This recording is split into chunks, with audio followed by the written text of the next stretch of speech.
your writing, use that channeling ability to write about it and then evolve and grow as you go, because there really is so much magic in the pain and in the suffering and in the hardship.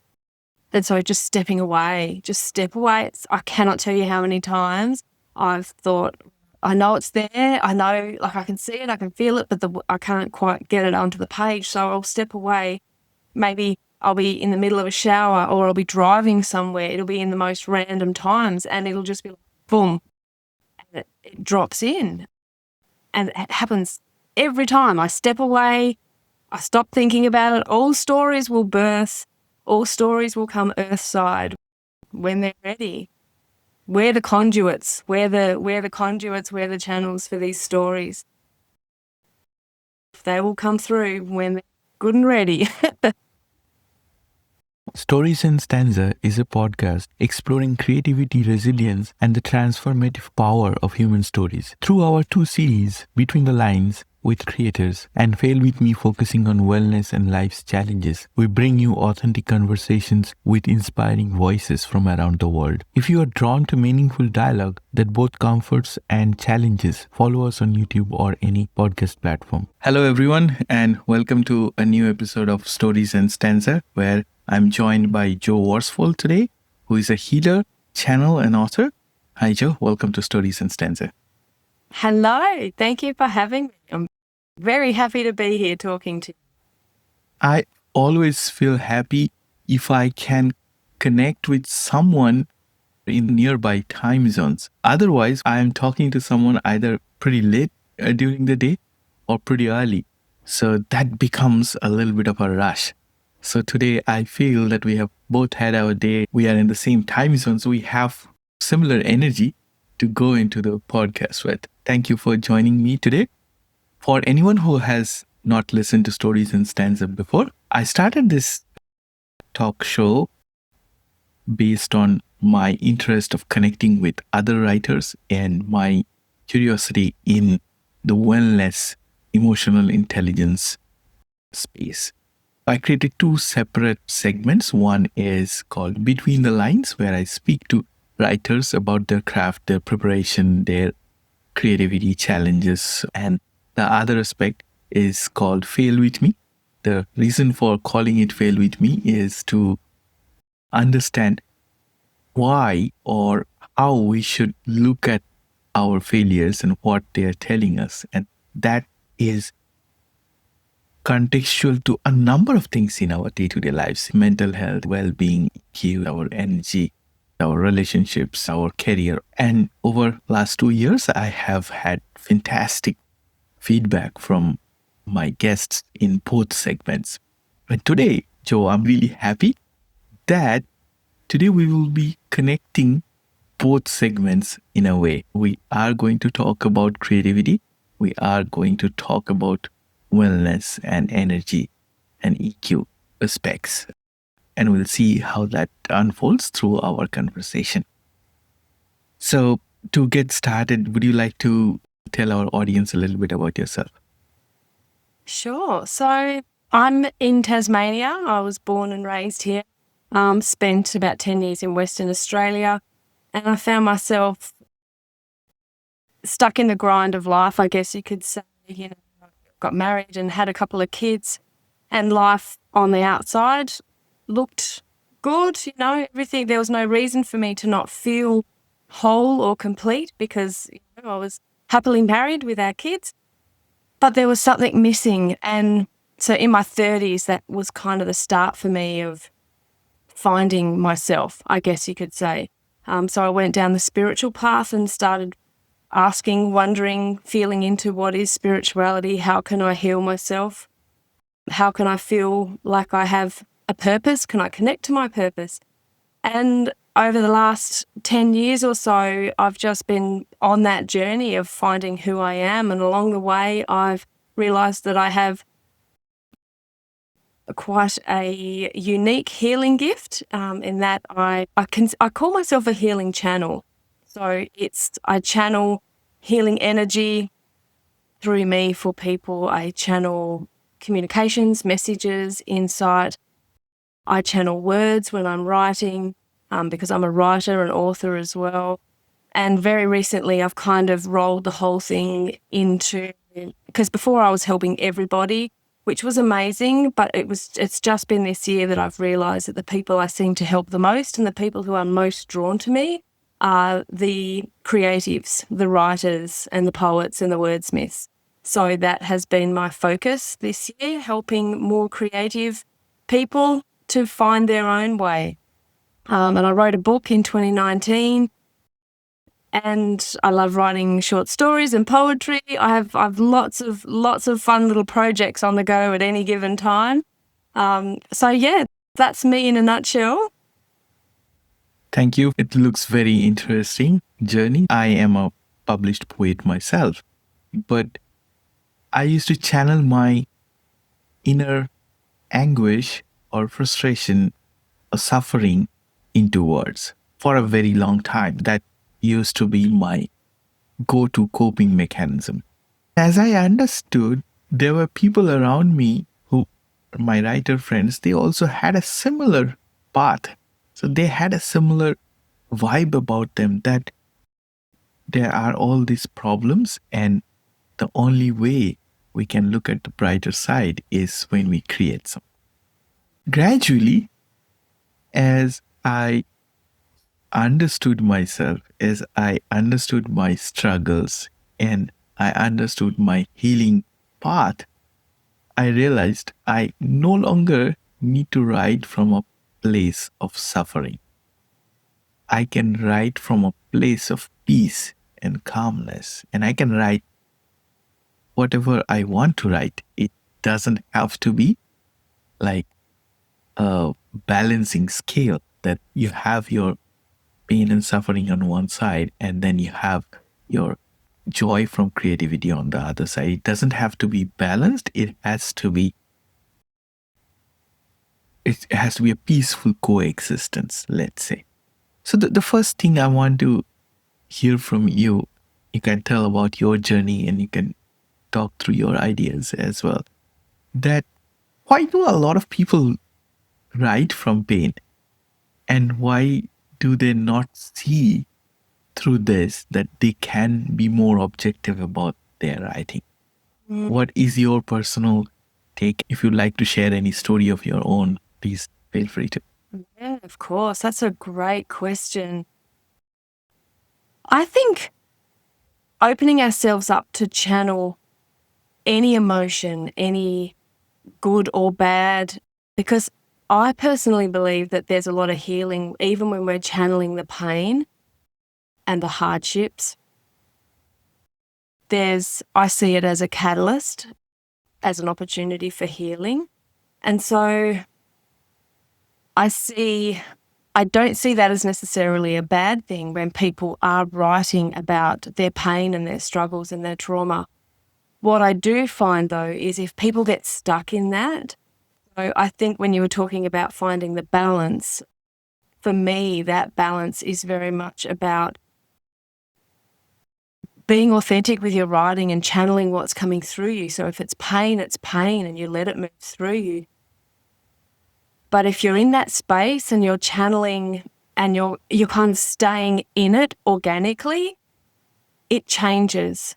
And so there's that opportunity for growth and for healing. And so your channeling no longer becomes about the pain. It becomes about maybe the lessons that were in the pain, and it can evolve from there into the more positive aspects of life and living and what your current experience is or past experience might be. So I think the key for me is for people, for writers, to not push their pain aside and not write about it, but move through it. Use your writing, use that channeling ability to write about it and then evolve and grow as you go, because there really is so much magic in the pain and in the suffering and in the hardship. And as you start to move through it and come out the other side through your writing, it can carve out the most beautiful, it really tugs on the heartstrings as well as a reader. If someone's reading something like that, seeing them evolve and grow and heal in that way through the writing and through the words is really, really profound and powerful. So for me, I think that is a big part of that balance that you talked about.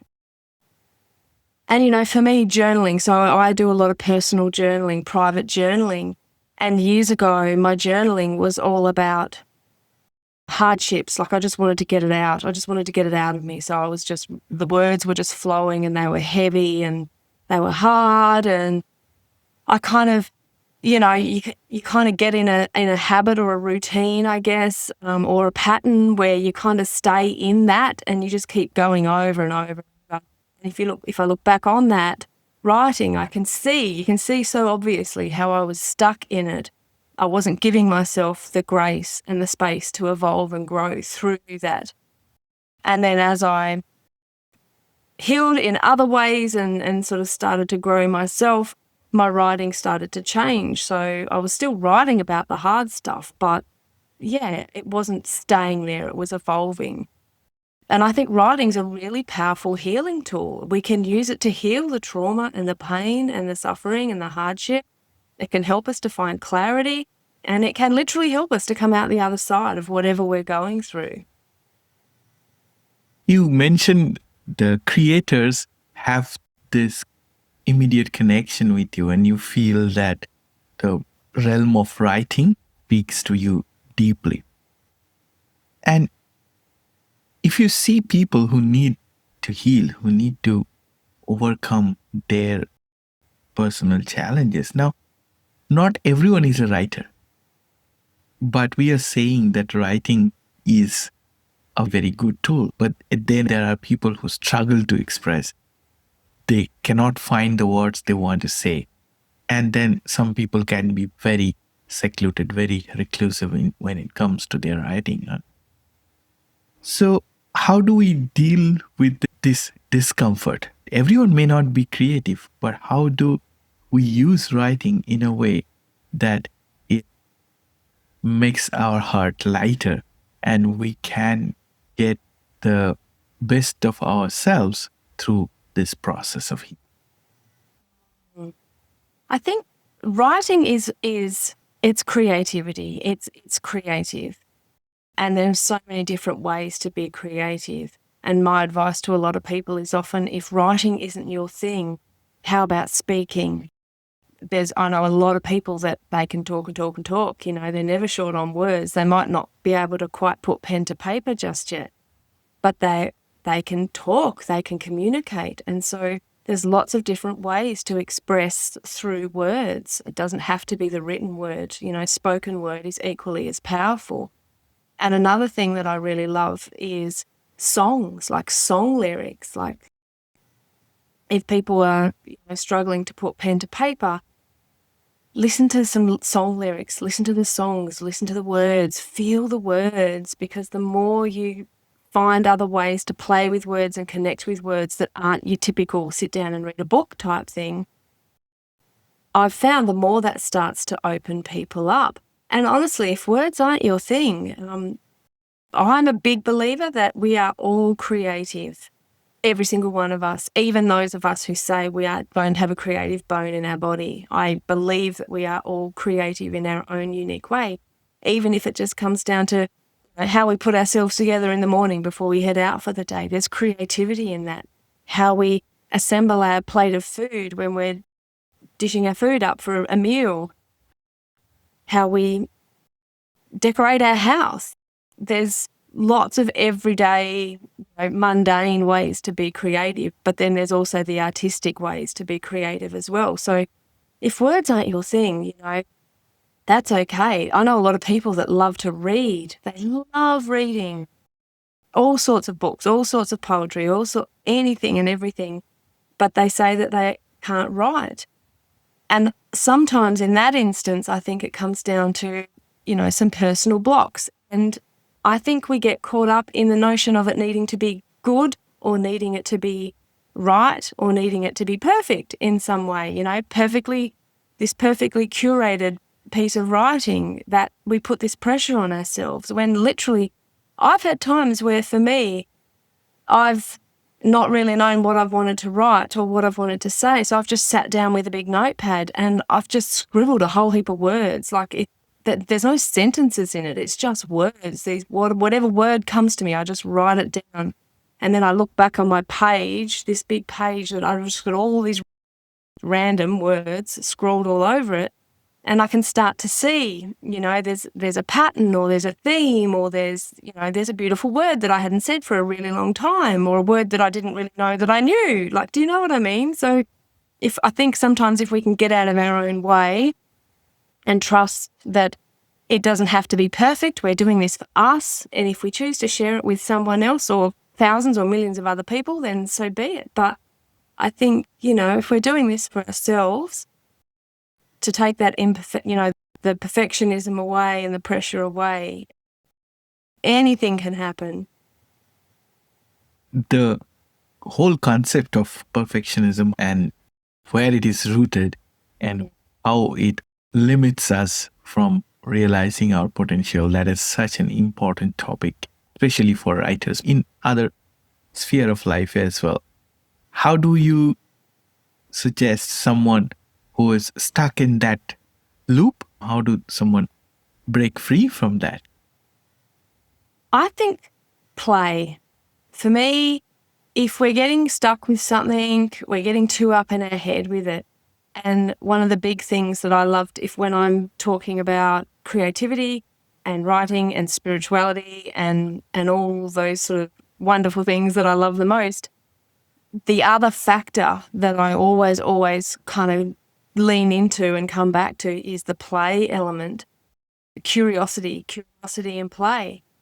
And so if we're setting ourselves up in a formal environment, we've sat ourselves down at the desk and, we've prepared ourselves and we've got the page ready to go and nothing's coming through, nothing's happening, or it's coming through but you don't think it's any good.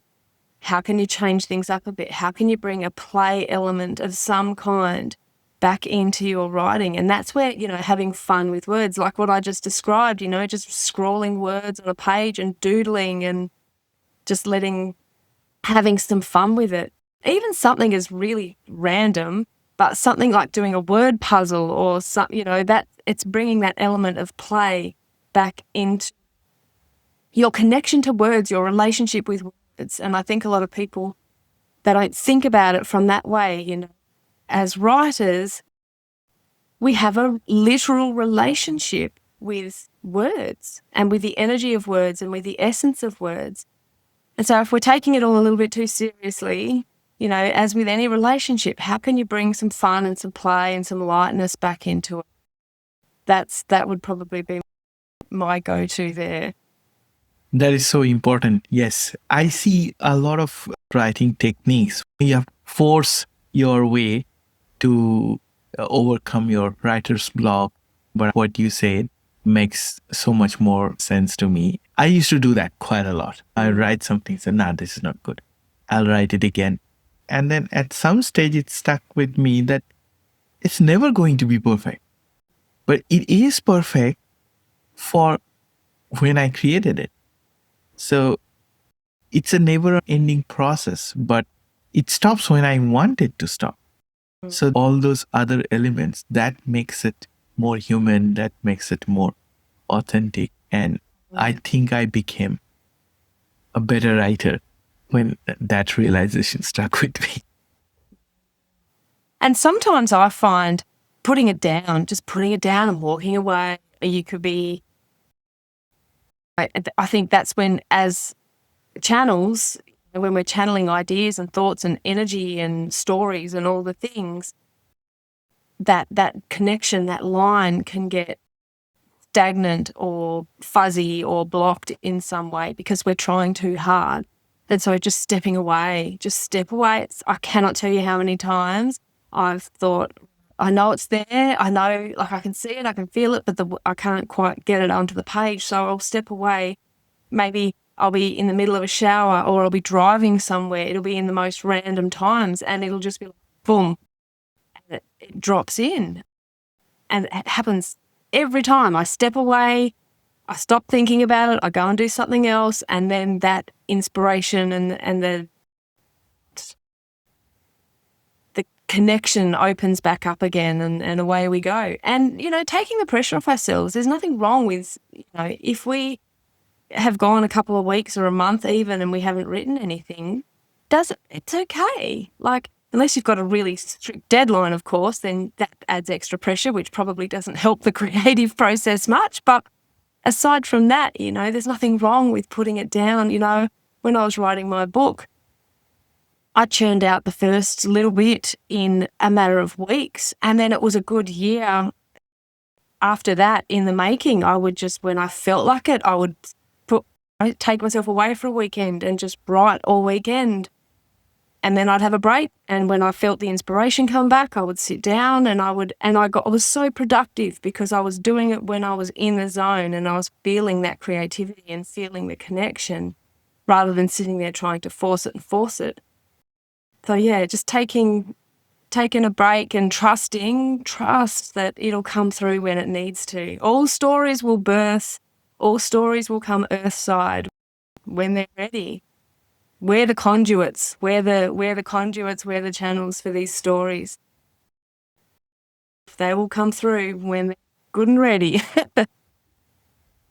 When we talk about the discipline of writing, like some people are planners and some people just go with the flow and they can just open the notebook and they can just keep writing, and some people have to plan and chalk it out, map it out, and then go at it. How do you see this as a healer? How does those writing processes work? Have you thought about that? So planning and just being in the flow. Look, honestly, I do both because I have a very logical brain. I'm an ex-bookkeeper. I had a bookkeeping business many, many, many years ago. So, I have that brain that it likes things to be organised. It likes things to all have their place and things add up and line up, and there's order and there's there's sequence and there's all these things. So I have that part of me as well as the kind of the flow, the just sort of being in the moment and doing things when I want to do them. And again, I think it just depends on the mood, what you're feeling. If you want to be disciplined, and if that works for you, because that works. I know a lot of people where the discipline and the structure, if they didn't have that, they would never write a single word. And so I can really appreciate and understand that. And I think for me too, if I have some structure and some routine, it does help. It definitely helps. It's kind of marrying the two. It's kind of using both. You can have the structure and the routine, but also be prepared that if you're not feeling it, you can put it down and come back to it.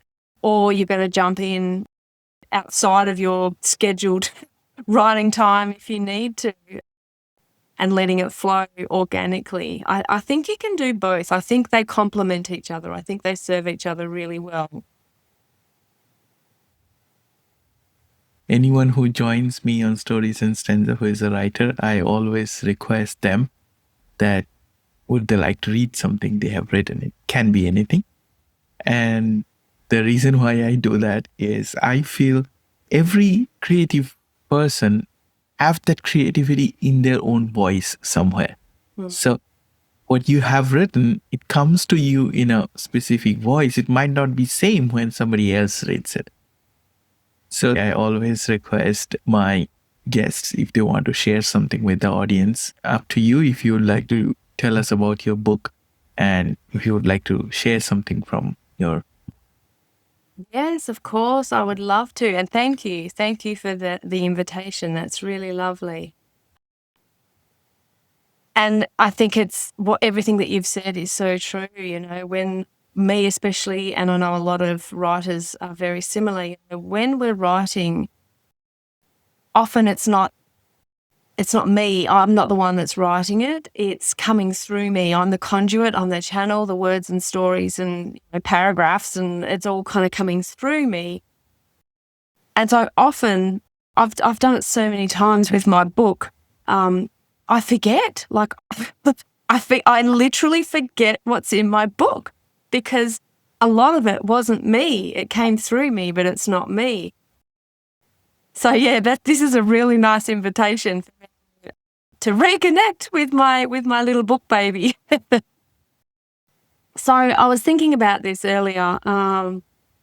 So my book is called Equilibrium, and it's pretty much a spiritual self-help book. I wrote this before I kind of pivoted into helping writers and creatives. So this is more aimed at anyone that is curious about finding their spiritual side in an everyday way, because I'm very much about, we don't need the cliches, we don't need the stereotypes with spirituality. We can be spiritual in our own unique, organic way. Whether that's just going for a walk in nature and really immersing yourself and connecting with the energy around you as you're walking through nature, whether you have some kind of spiritual ritual. There's so many different variations to spirituality. And so I wrote this book because I was finding a lot of people felt like there was something missing in their life, but they assumed that spirituality meant you had to go like full hippie. And there's nothing wrong with that, but that's not the only way to be spiritual. So that's kind of where this book came from. And it's a little bit of my story at the start, just about my journey. And then the last half is, my advice, the things I've learned, just helping people to figure it out in their own way. We don't need someone to tell us how to be spiritual or how to do anything. We just, we take what resonates and leave the rest. So it was really important to me that this book it wasn't giving instructions. It's an invitation. It's an invitation to see what lands, see what doesn't, figure it out, feel into it in your own way. And in the middle of the book, I remember I was writing the book and all of a sudden I just felt these words coming through me and I was like, ooh, this isn't a normal part of the book. This is a poem. So I let the words move through me and the poem ended up as a chapter in the smack bang in the middle of the book. And some might say a poem in the middle of a self-help book is pretty random, but fits, like it works, because I think it captures the essence of the book. So that's what I would like to read for you Please. and your listeners now. So it's called Dear Human with Love. Welcome to the mystical, magical world of higher beings and light workers, of soul energy and vibrations, gentle whisperings and soulful murmurs. Please take a moment to acquaint yourself with this often unseen eternal life force that moves in and around you as you escape from your thoughts. Pause. Can you feel it? Can you see it? It is there. Open your awareness, tap into your higher consciousness, and you will soon realize life is not fruitless. No more waiting or procrastinating. You, blessed soul, it is your turn right now to break the societal mould.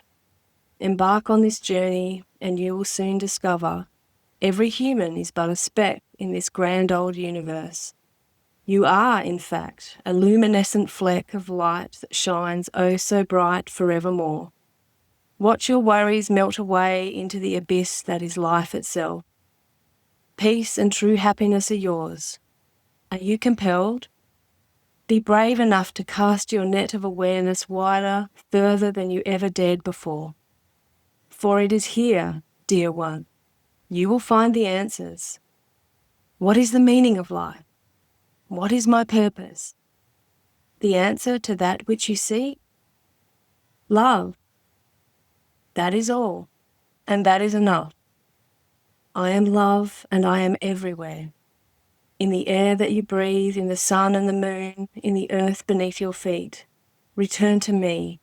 Return to love. Return to you, infinite light thereof.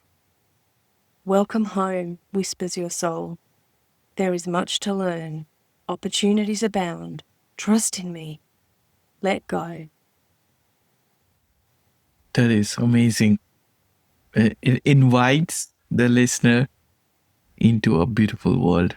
And this is why I request my guess that if they could read something in their own voice, it is in a way an invitation to their world. And that is so beautiful. Thank you. Creates a bridge. We started talking about curiosity, creativity, and then awareness. It feels that it starts from that curiosity and then it takes you to the place of awareness, place of peace and calm and acceptance.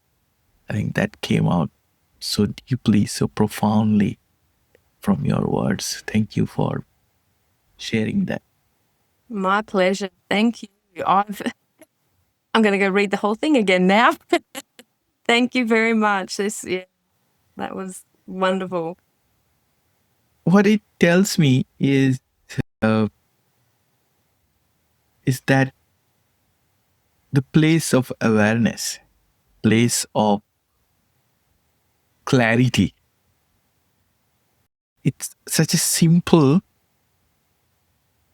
beginning of that is possible. And you just need to pause and you just need to open your mind to the possibilities and you will see that. So I can definitely relate that this is written from a place of higher consciousness. That's why it is so deep and so profound. Yeah, it certainly has come from a higher place. And that's, for me, writing books, writing short stories, entirely different to writing poems and verses and words. It's different. It's a different way of connecting and of letting the words come through. It's rhythmic and playful, and it's probably one of my favourite ways to write, is in that poetic, rhythmic. It's really almost colourful way. And I often find with my writing, if I'm writing a book or I'm writing a short story, or even if I'm journaling, there's still that element of, there's still a poetic kind of element and lull to my writing, because I really, really enjoy it. And I think that, letting that come through, because trusting that that's my style, channeling divine words, messages, love, as I've just read. It all serves a purpose. It does. It's wonderful. We started our conversation about writing, and we also mentioned that we will slowly transition into the spiritual space where you mostly work. I call this segment where I look at psychology, look at human elements, look at emotional intelligence, all in light of failure. And then try to say that how do you see through your failures? How do you not put it like a shadow, like put it in a box and throw it away, but open it up? Be curious as well as compassionate and open your failures, see what they're telling you, and you'll see that you are not a failure. You will see that there are all these possibilities. It's just that it was some signals that probably you are not interpreting right in the right way. That's the whole area of Fail With Me.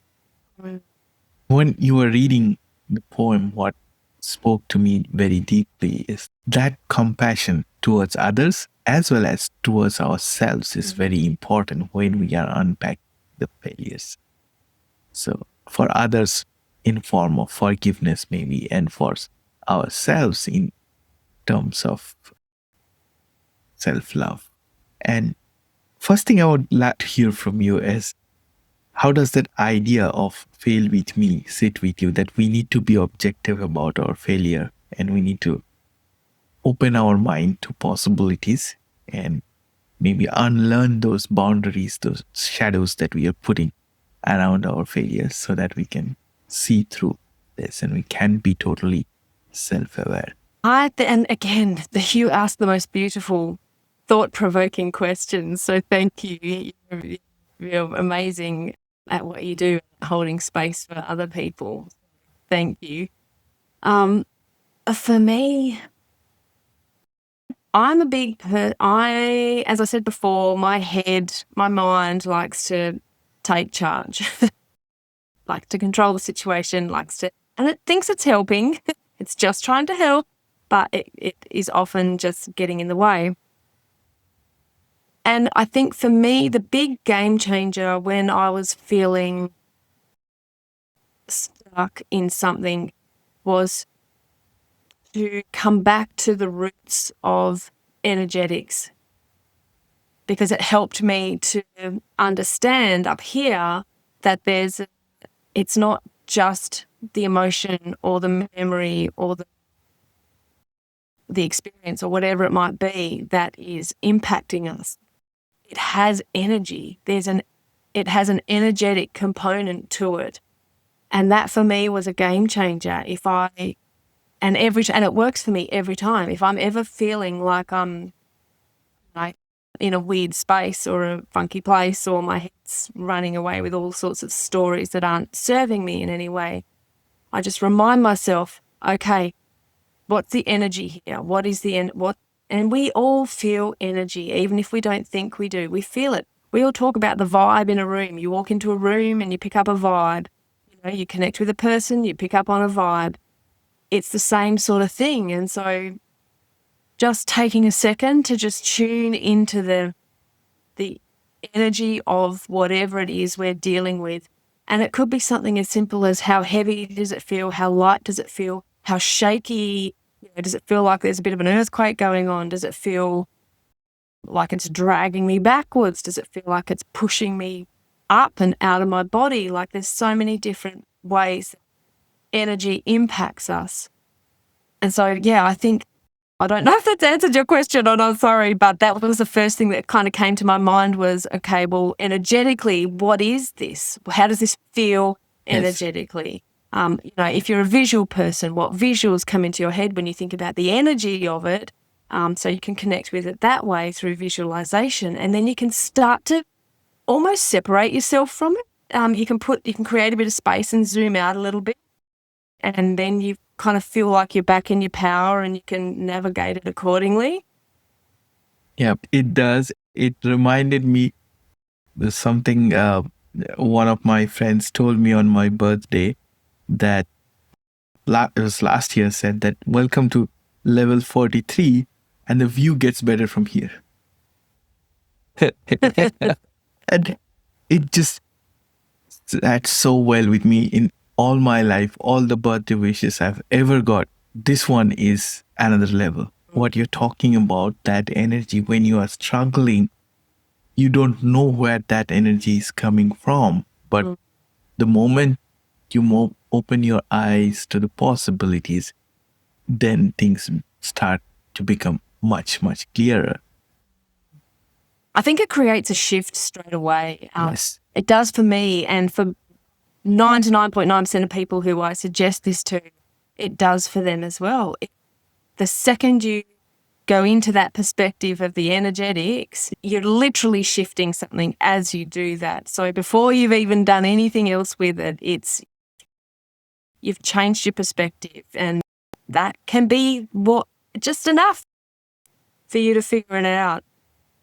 Especially before I started this podcast, I used to channel my pain and suffering, and I was jittery and agitated most of the times.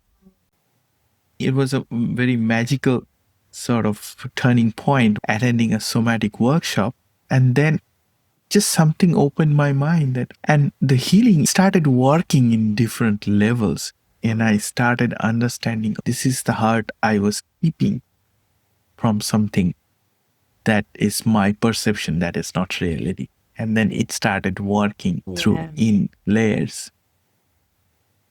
I think that this podcast, this opportunity for me to connect with people, is a reflection of that energy. It connects me with the right people who can associate that with that energy. So it has worked very beautifully in my life. And now people come and ask me that I want to know more about this. Where do I go? And then I say that, oh, okay, listen to this episode. This is where we talked about it. And you will get some direction. And I think that authenticity is who we truly are. And it is the bridge that creates the connection with people, bringing the conversation back to writing and healing. It's a very interesting question that I get from people. We are so busy in our lives. We are so occupied and we are just running from one thing or the other. We are always on that autopilot mode.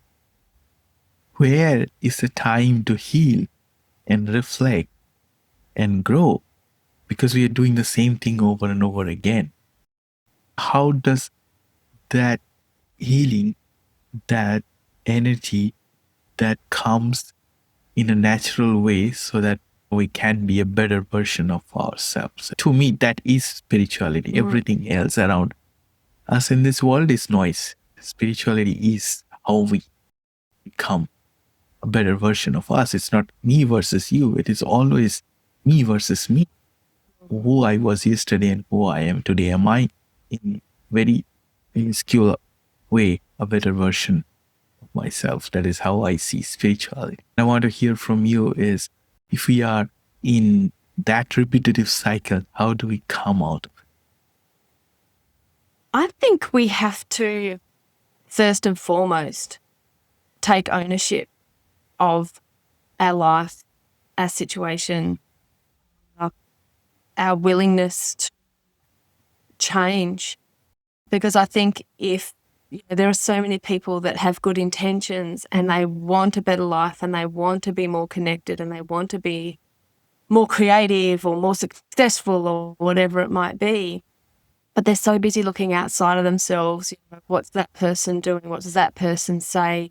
That person did that to me 10 years ago, so they've impacted me and I can't move on from that. I think the second we stop looking outside for blame or excuses or even answers, and we come back into ourselves and literally reclaim our power over your body, your soul, your mind, your life, your relationships, your emotions. It's yours and mine is mine. And I think that's a really, really good starting point. And it's confronting, it's not easy. It's not easy to have a good, long, hard look at yourself. And that's why a lot of people avoid it, When life throws us these things, these experiences that shake us to our core and make us question everything, as hard as that is and as unsettling and really not very nice, that it's confronting, it's really, really hard and horrible. But I think that happens so that we can start asking some big questions that we've maybe been avoiding. And if we're on the treadmill and we're going through the motions and we don't know how to get off the treadmill, something will happen that'll make us stop and go, whoa. I'm being reminded, I've just written a short story that has been accepted to be published in a magazine in February. And I would love to tell you the details of it, but I can't. I'm sworn to secrecy. But that short story kind of, it talks a lot about that, We get in our groove and we get stuck and then something big will sort of sweep through and pull us up in our tracks and literally make us start to pay attention.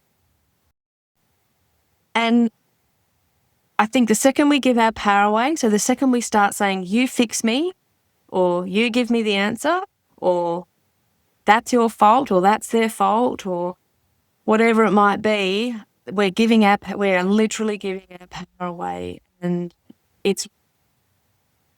can definitely come back, you can reclaim your power, but the longer you sit in that state, the harder it can be to circle back around.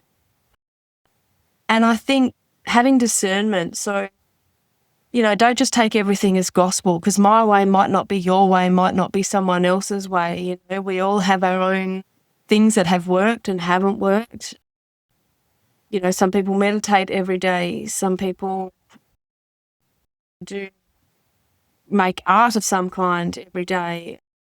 Some people just go for a walk and have a little chat to themselves every day. Like there's some people go to a healer, some people go to yoga, some people go to there's so many different therapies. And I think that can be overwhelming as well. That can add to the problem, because spirituality and spiritual practices are becoming quite popular and they're becoming quite mainstream.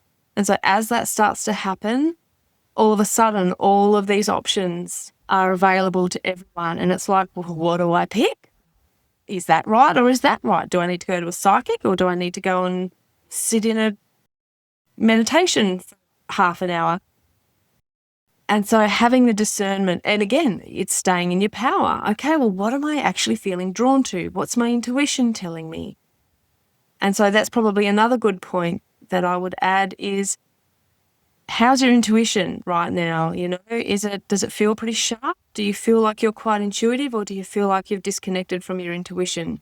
Because the answer to that is you don't feel connected to your intuition, you don't feel intuitive, that's a really good place to start. Work on your intuition, work on trusting it, work on developing it. And again, there's so many different ways to do it. There's no right or wrong. There's just whatever way feels right for you.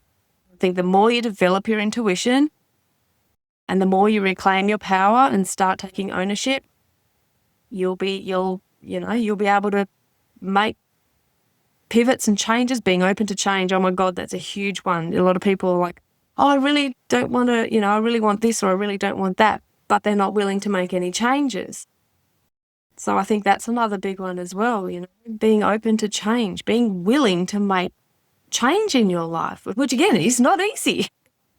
Stepping outside your comfort zone. And this year for me, 2025, I've done so many things that have scared the life out of me and really pushed me to my limits. And not in a traumatic kind of way, in a good way, in a positive way. And it stretched me. I'm stretching myself so I can grow. Staying in that comfort zone is okay for a while, but I'll tell you what, you got to step out of it and shake things up a bit. We have to want to change. We have to want to be prepared to make some time for ourselves. We have to be prepared to change our routine so that we can have more time for the peace and the quiet and the meditation and the writing time, or whatever it might be. Because we're the ones on the treadmills. We've made the decisions and the choices that led us there. So we can change it if we want to. That is so true. Because a lot of times I've seen this in people, and I'll give a very interesting example. We attended a social function a couple of months ago, and the host lady said, you do all these podcasts and you talk beautifully about all these areas. My husband is very angry. Can you tell him how to overcome his anger? And then I said, I can tell you what I feel. I don't know if you will accept that or not. And when I started telling about this, he didn't take it well. And then I said that it's your house and it's getting dirty, but you will clean it only when you think you need to clean it. It's not about someone else telling you. So it is about putting that work when you are ready to accept that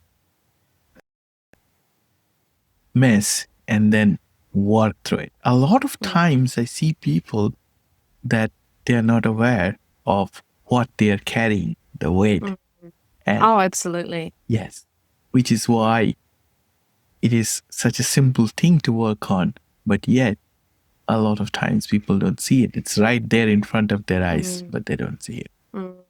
And, don't mistake what I've said, taking ownership and reclaiming your power, for your listeners, don't mistake for meaning you have to do it all alone, because you certainly don't have to do it all alone.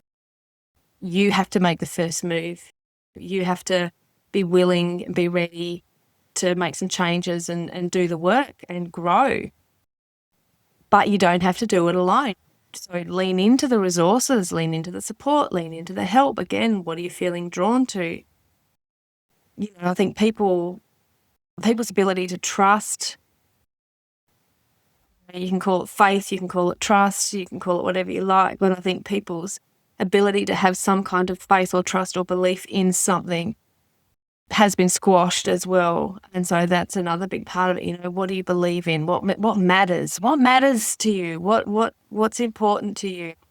Leaning into that, and then asking questions, asking for help, educating yourself, learning, trying different things, playing with different things for size. It's with using your analogy of cleaning the house. Your house could look like it's a complete, hasn't been cleaned for 5 years, it's a complete dump. But so you're reclaiming your power, and you're like, right, you're rolling up your sleeves, you've got your cleaning gear and getting into it. But you're going to recruit help.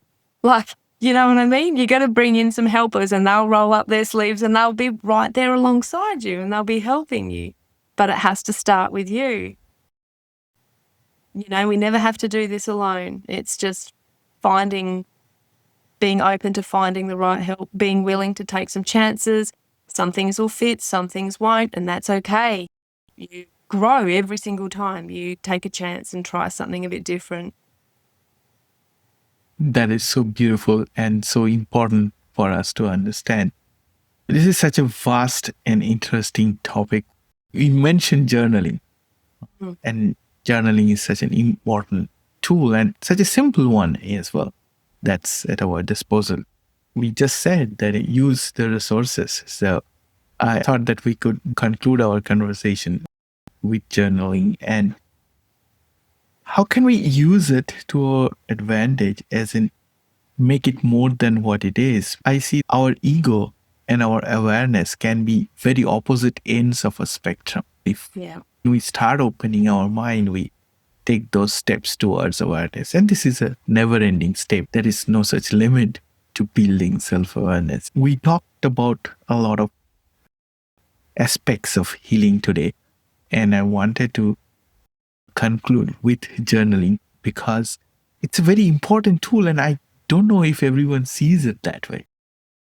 As a healer, how do you see journaling? And is there anything you would like to share with our audience today as more of a closing thought?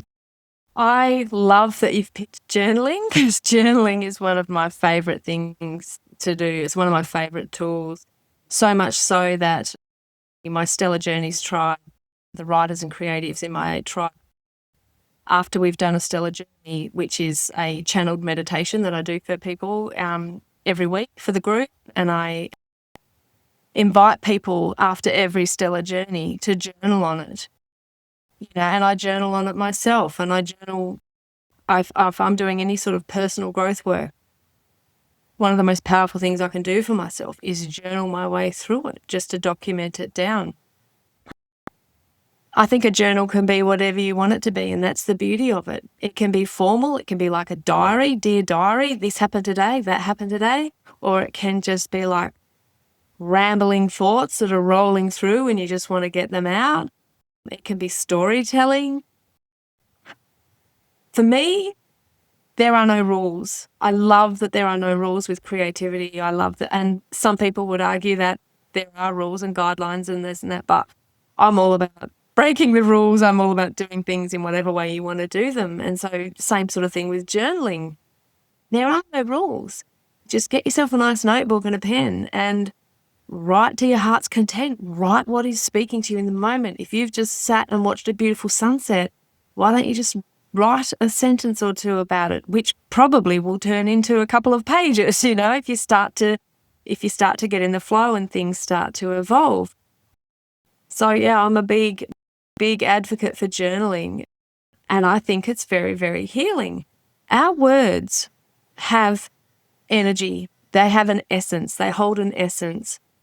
And a lot of people hear it in songs and poems. You know, you could hear the words or read the words and they just stir something inside you, and sometimes it's inexplicable. You can't put your finger on it. You can't explain why you're feeling that way. People that have heard a song and just it's moved them to tears, or people have read a poem and they've just had this healing moment. Like, words are so healing.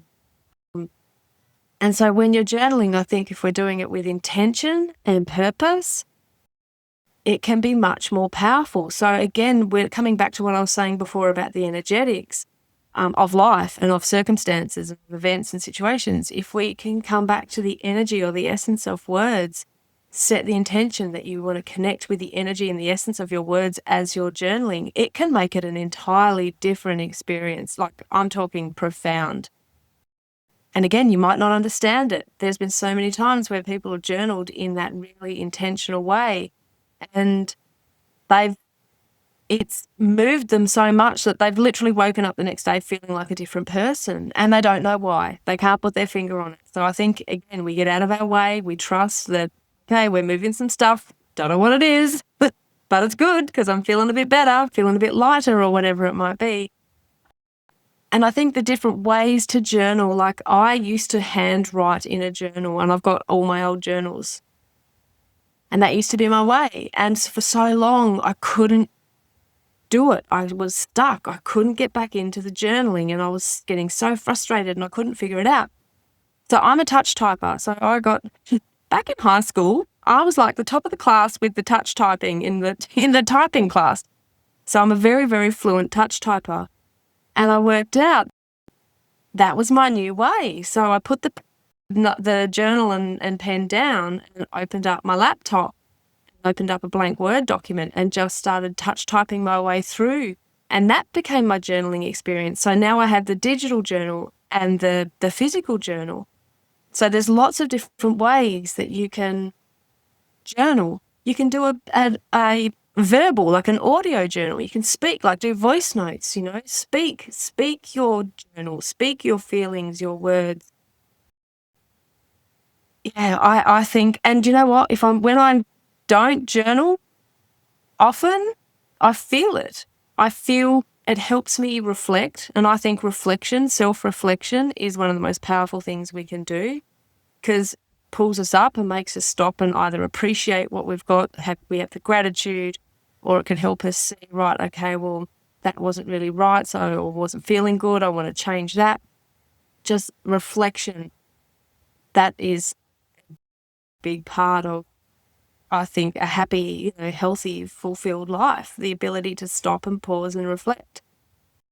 It helps you with clarity. Like there's just so many benefits to journaling and so many different ways to do it. That is so true. And I have journaled for a very long time in different ways. Sometimes if I have a question and I don't know that why I am feeling what I am feeling, I just write it down, just even as a line that this happened. I don't know why I am feeling this. Sometimes it takes days, sometimes weeks to understand, oh, so this is what it was. And I think that's how journaling becomes such an important healing tool. Yeah. I've written stories. I've written letters to my younger self. I've written letters to my older self, my future. I've journaled and written words and thoughts and feelings to my dad, who passed away, I think 12 years ago now. So he's in spirit. Even if there are people, friends and family or whoever that are in my life right now and they're alive and things great, I use my journal to express to them. If I find that I can't say the words I want to say to them in person, I'll journal it. Like I'll just write it down and journal it through. It just helps to release. You can use it for so many different ways. And as we said, you can do it for fun. You can do it purely for the fun of it. You don't have to have a purpose, don't have to have a reason. Just do it for the fun of it. Absolutely. And yes, this is such an interesting topic. We can just go on and on, but in the interest of time, we'll conclude our discussion here today. Jo, I'll take your book link and I'll put it in the episode description for anyone who wants to know a little bit more about your work. But thank you once again for your time that you spent with us today. Thank you so much. This has been an absolute pleasure and a privilege. Yeah, as you said, I could sit here talking to you for another hour or two. I feel like we riff off each other and the conversation flows really beautifully. So thank you so much. This has been amazing.